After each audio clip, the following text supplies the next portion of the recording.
Bueno, y ¿no? Una nueva vida en el Caquetá.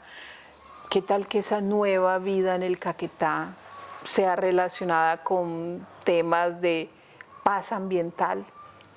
Mm, yo creo que es clave importante definir primero qué sería paz ambiental. ¿Qué se imagina usted con la palabra paz ambiental, profe? ¿Qué se le viene a la cabeza? ¿Qué Ay, sería la paz ambiental?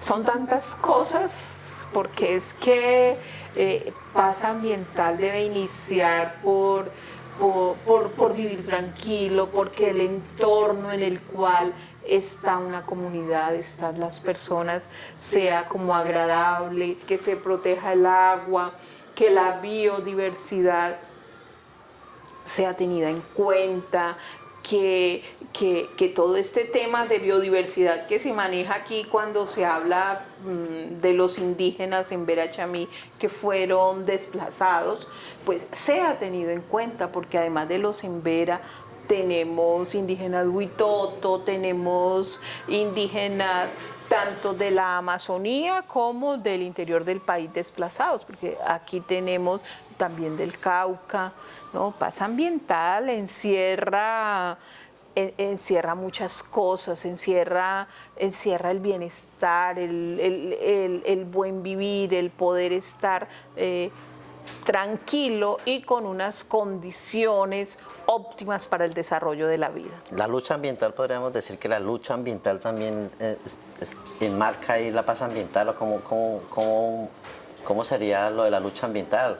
Pues yo sé que usted es una luchadora ambiental muy, muy fuerte aquí en el territorio, con todo lo que está haciendo, con lo del agua, con todos los colectivos y las fundaciones en las que usted trabaja y eso. Esa lucha ambiental, ¿cómo la encadenamos, la incluimos ahí, en la paz ambiental? Ahí pues, yo ¿qué hago, Fabio?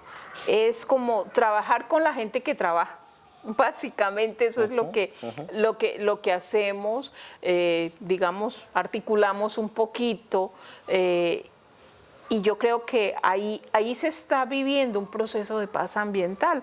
¿Por qué? Porque, por ejemplo, trabajamos con las organizaciones en los diferentes municipios que nos llaman porque tienen alguna dificultad. Entonces, ahí hay una responsabilidad. ¿Por qué? Porque la comunidad está creyendo en los procesos y pues ir allá y acompañarles y buscar salidas en ese camino. Yo creo que ese es un pequeñito peldaño en todo este tema de paz ambiental y que cada uno hace como su pequeño aporte.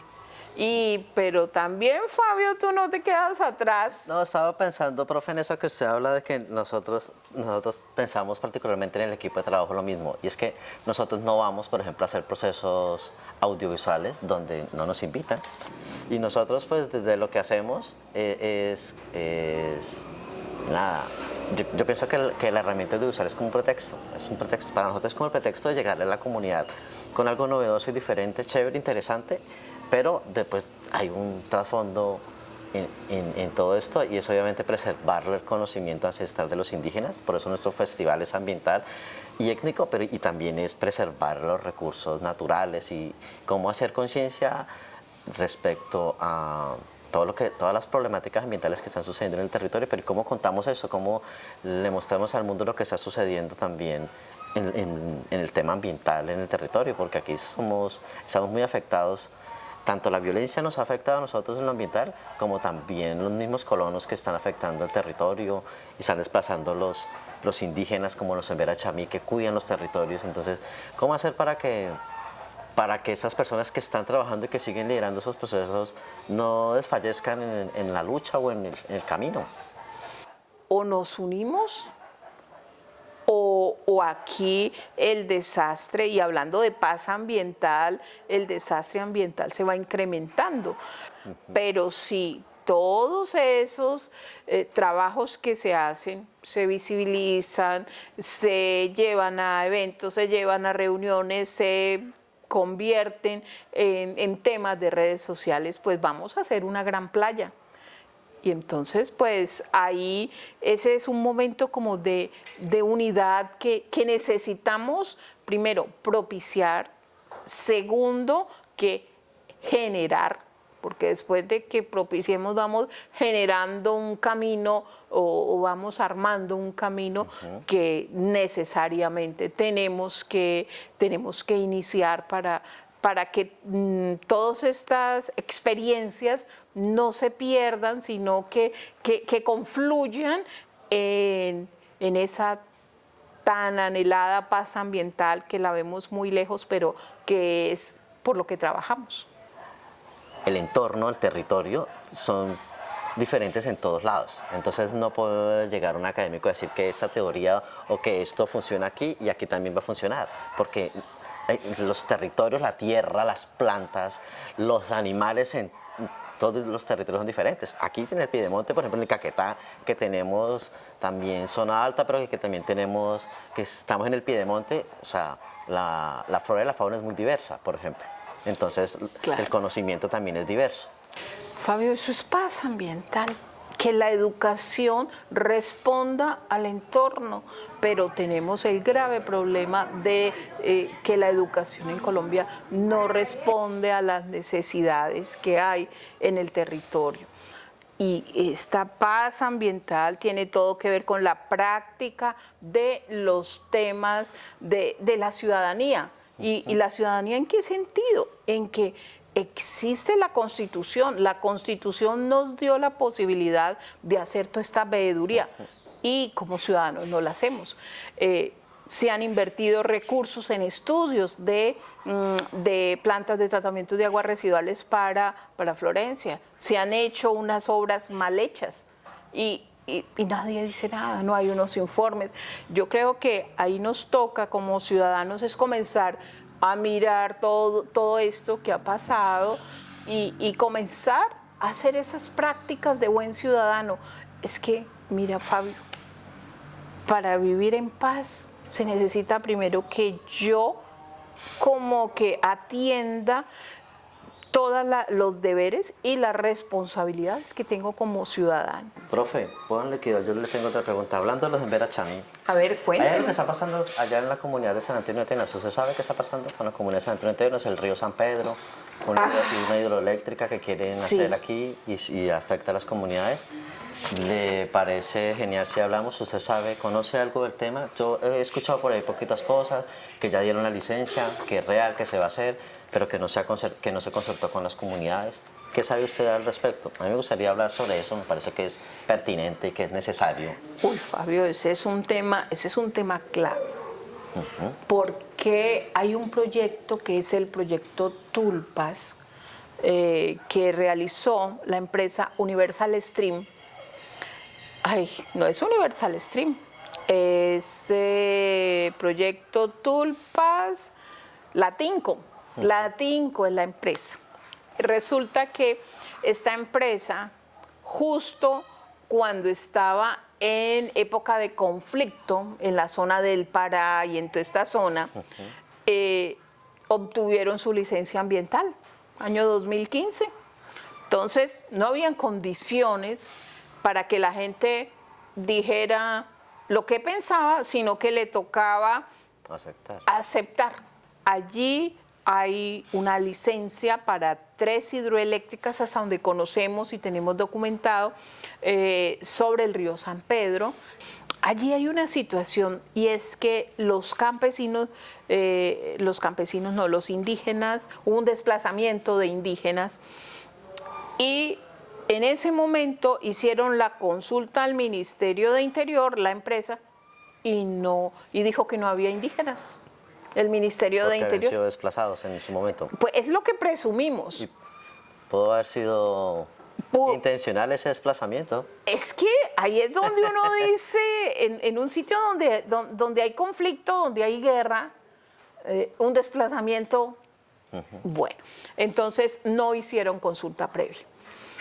Y hay otro aspecto, y es que esto está documentado por comentarios de algunos campesinos que nos dicen que la guerrilla en ese momento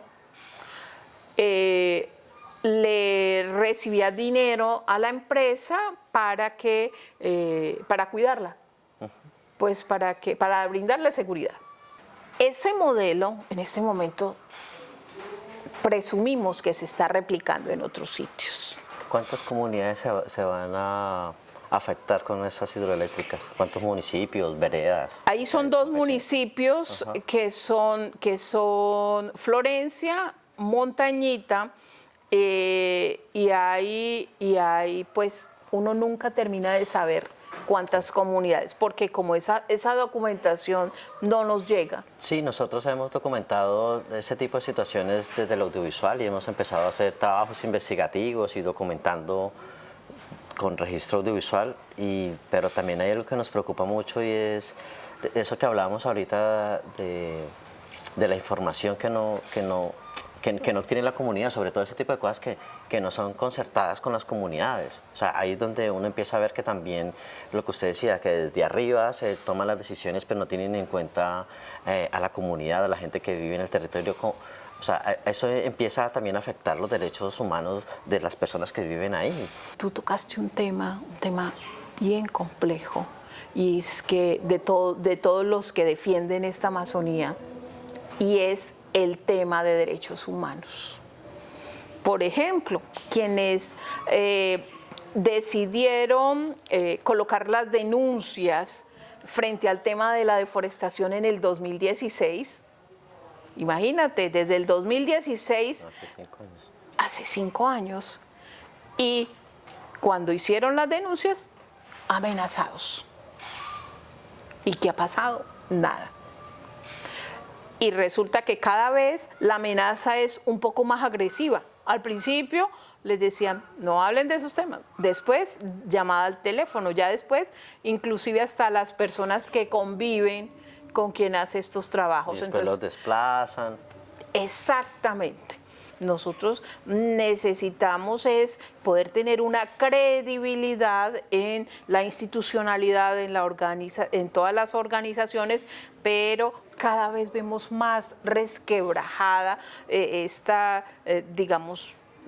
transparencia que no se vive en territorio. Esta nube gris abarca todo, prácticamente todos los entes gubernamentales y no gubernamentales también. O sea que estamos en una corrupción. Es una práctica. Sí. Es una práctica sistemática y que está al servicio de unos intereses económicos globales, diría yo, porque eso es lo que se evidencia con esta situación que estamos como viviendo en el departamento.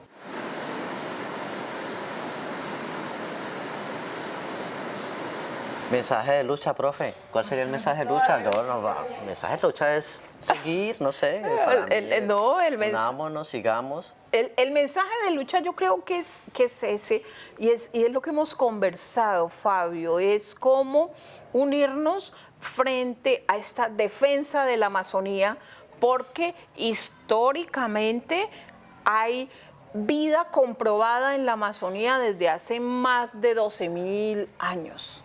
Entonces hay que defender toda esta bomba biótica que provee de vida, de agua, de oxígeno a gran parte de este planeta Tierra. El llamado es a defender y hacer de pronto hacer más veeduría, ser más activista uno. Yo a veces siento que a uno le falta, que uno debería dar ese paso. A veces por temor uno lo da, pero yo creo que el mensaje es claro. Yo creo que hay que hacerlo sin temor a lo que suceda, porque pues si no lo hacen, ¿quiénes lo van a hacer?